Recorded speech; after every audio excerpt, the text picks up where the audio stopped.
think that I do not fail? Yes, I do. Not every day, not all the time, but I do sometimes. And it just feel like a lot. It does feel like a lot when you're just, taking a step back and analyzing when you fell and how you fell, and then it feels like a lot. But we're not here to talk about failing, or we are here to talk about something which was specific, which is imposter syndrome, which is our great friends. Because I think at least once in a lifetime, we all feel this kind of feelings where we think that we don't belong here to whatever space we might find ourselves in, or that we're just not worthy of what it is they're trying to give us. So, talk about this thing. So, when was the last time that I felt like this? I think it's been a really long time because I've been doing the same thing over and over again. That this kind of imposter feeling, I think, goes away as you're making yourself or getting yourself a much more exposure to what it is that is trying to make those kind of feelings kick in. So I think as you are giving yourself a much more exposure, so you're just exposing yourself to the matter. So psychologically, you should have less and less feelings when it comes to this whole not being able to, or not trusting my feelings, or not just trusting my skill because of. So yeah, it does wear off with time. And how do I deal with it? To be honest, I do so many things. I generally do not have like a specific way that I deal with imposter feelings when I do feel like it. But one of the most the way that I use the most when it comes to me feeling this whole feeling and trying to dissipate the whole thing is sometimes I try to talk with myself.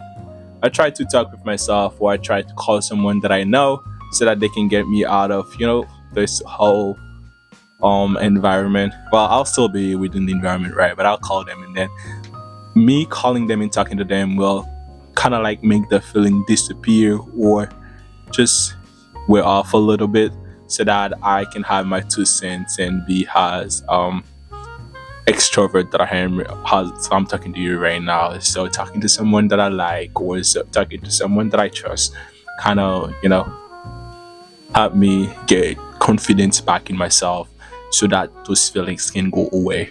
Like the second thing that I try, or that I do when I feel like this, is taking a good look at everything.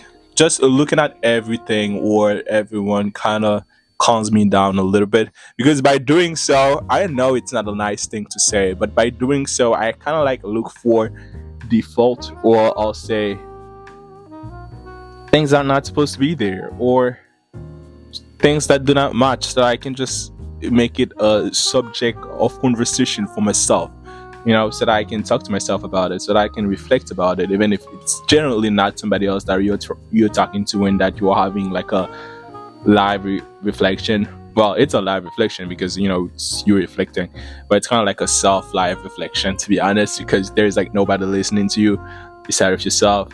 So yes, actually seeing something and talking about it keep some, I don't know, I cannot even explain it, to be honest. It just kept my mind awake to just be in the mood to discuss, be in the mood to go talk to somebody else you just met tonight about this specific thing, and just be happy about it. So talking to myself, or reflecting with myself, let's say reflecting on with myself primarily, and like talking those feelings out loud does help to dissipate those feelings as well. And then the second thing that helped me dissipate this feel, not the second, the third thing that helped me dissipate this whole feeling, this whole like imposter syndrome feelings, is not feeling it at all, which is pretty weird because I have some specific settings that I know for sure I'll feel like this, and I also have some other settings that I generally don't feel like this, even if technically I should, but I'm not. But I guess it all comes back to who I know and what I'm expecting. So if I know a good amount of people, I might feel like this for a quick second.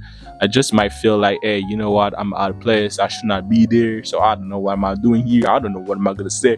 I have like all these feelings, to be honest. But as soon as I will think about somebody that I know that I'll be able to talk to once I'll be at the event, or that will be able to look at me as I'm talking, will just make me happy. I really don't know why, and I really don't know what's up with this whole like recording yourself and letting other people watch you. But I really do like it when I'm talking or recording. And I know somebody else that or thinking about somebody that I know that will like it or that will like this thing.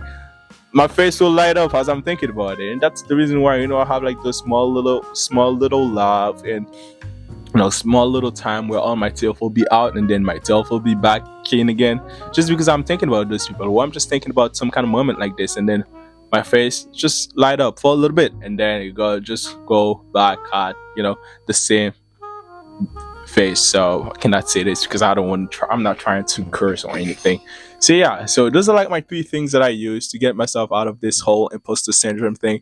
I know how it was not really formal, and I did not really give you guys a way out of it because I think it's really personal, and you getting out of your not feeling comfortable is dead entirely up to you and up to what you know and your whole situation. So yeah, so I hope you guys got something out of it. If you guys did not get something out of it, I'm sorry, but that's just me. That's just how we do things. That's just how we do this whole thing. So I'm probably gonna record something and put this thing on YouTube first, and then I'll record something else because I still have to go to work today, and it's like 4:27. Now I generally need to go get ready. So probably one more, and then that'll be it. So thanks for watching this. Bye.